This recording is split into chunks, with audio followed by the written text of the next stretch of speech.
Por favor, no se asuste. No estoy mostrando una escena pornográfica. Es una fotografía de una experiencia que yo hice, una experiencia sin texto, una experiencia teatral sin texto, que hice en el año 1985. Les cuento, soy Ariel Quiroga y durante 25 años me había dedicado a poner en escena grandes textos de autores clásicos y modernos. La mayoría de ellos habían sido estrenos absolutos para Buenos Aires.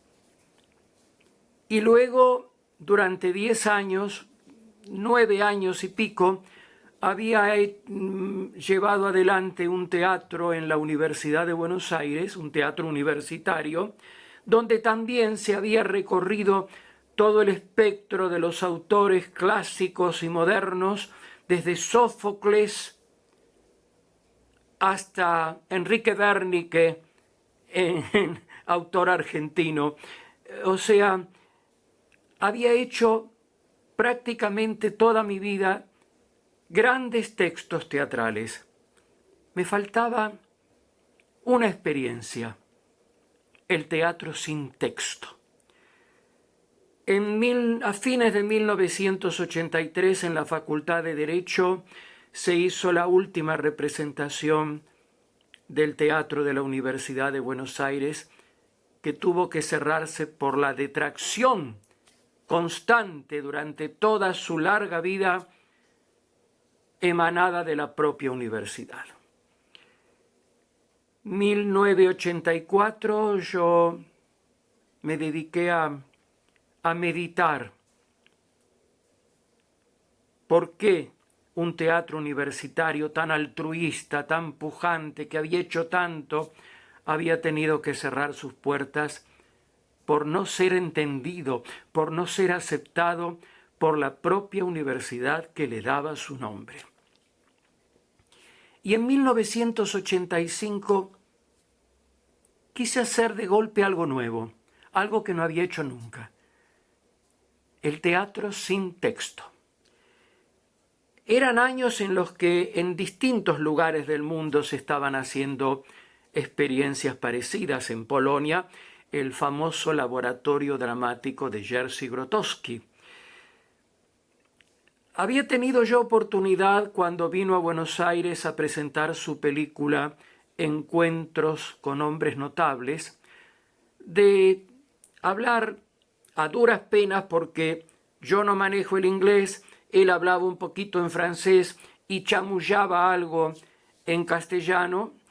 Había tenido oportunidad de charlar bastante con Peter Brook, un director teatral, un hacedor de teatro, que justamente en París tenía un laboratorio integrado por jóvenes que venían de todos los lugares del planeta, de la India, de Oriente, de todos lugares, y ese tema de la búsqueda de nuevos lenguajes.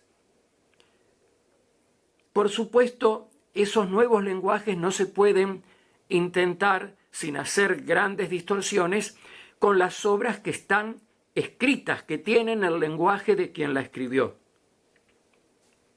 Entonces hay que buscar un teatro que se exprese sin el texto escrito, que se exprese a través de otras manifestaciones físicas que no tengan que ver con la palabra.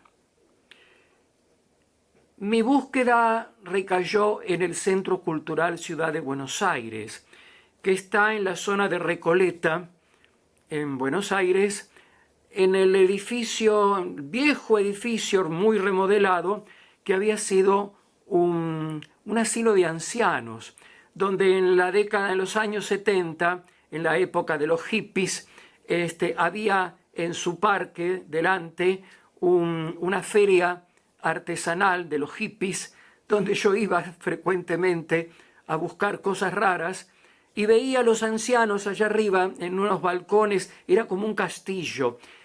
Ese derruido castillo fue convertido en el Centro Cultural de la Ciudad de Buenos Aires, y en esa época, en 1985, cuando yo me acerqué allí, estaba en manos del arquitecto Gieso, un hombre realmente de mucha iniciativa.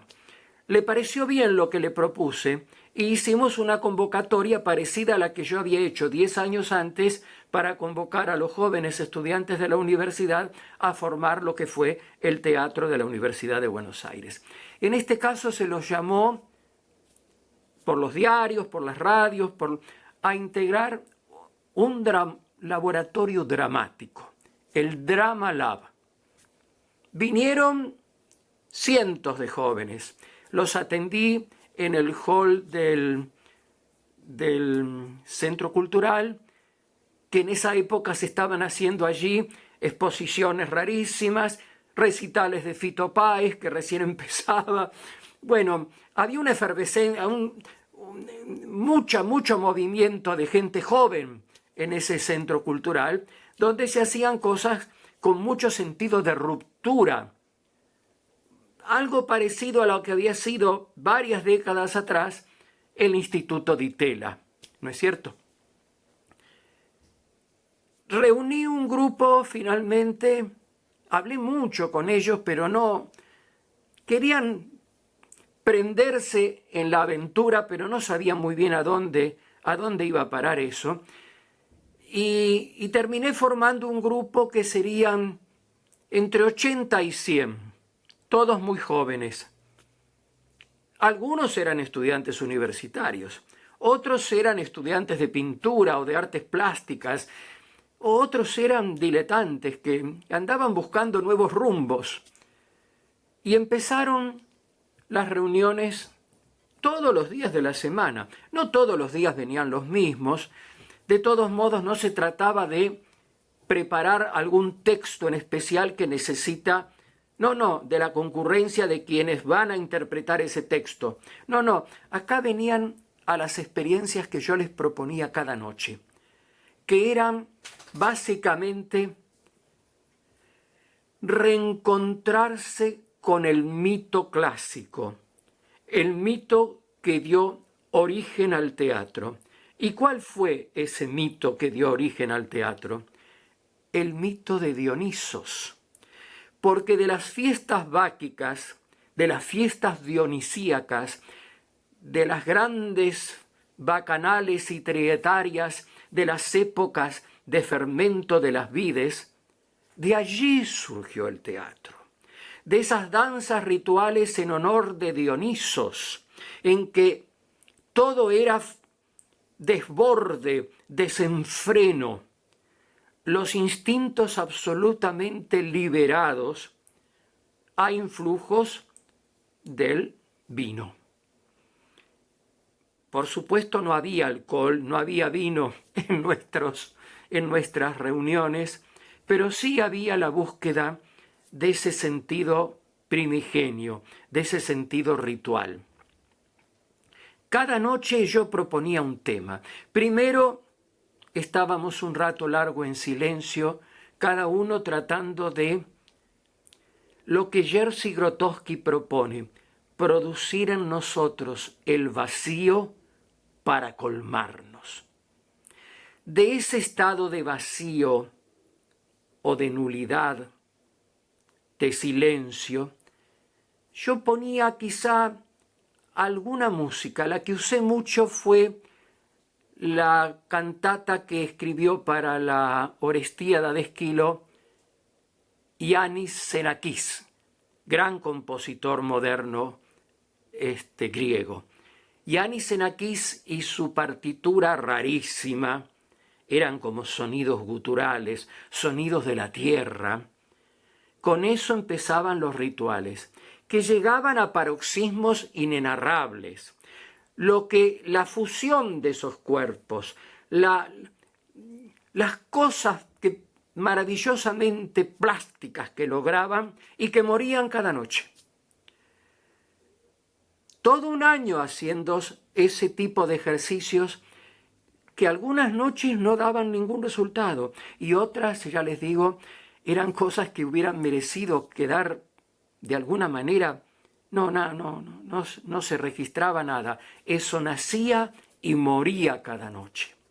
Hasta que finalmente, creo que fue en octubre, habíamos empezado en marzo, en octubre se hizo en el Centro Cultural Ciudad de Buenos Aires el Teatrazo 85, que fue una serie de muestras de distintos grupos teatrales, todas muestras muy distorsivas, muy de ruptura. Y entonces los que quedaban del Drama Lab, el Drama Lab se llamaba esta experiencia, el laboratorio dramático, en una palabra, ya no eran los 80 y pico que habían empezado, eran 30 más o menos. Muchos se fueron yendo, se cansaron de los rituales, no sé, lo que pasa siempre con los jóvenes. Exploran algo y después lo dejan de lado. Bueno, hicimos la muestra en el Teatrazo 85 y fue muy lindo, muy interesante. O sea, hicimos algo que demostraba que el teatro podía tener otros lenguajes y no precisamente el del texto escrito al cual yo había adherido toda mi vida de director de teatro. Fue duro, fue difícil dejar de lado los grandes textos e ir en búsqueda de otras cosas. Y esta foto, que parece un tanto pornográfica, ¿la ven bien? Y bueno, es de un momento del Teatrazo 85 haciendo el Drama Lab en el Centro Cultural de la Ciudad de Buenos Aires. Y fue una búsqueda más de este viejo que hoy enhebra recuerdos de una época en que cada día era un desafío para hacer algo nuevo.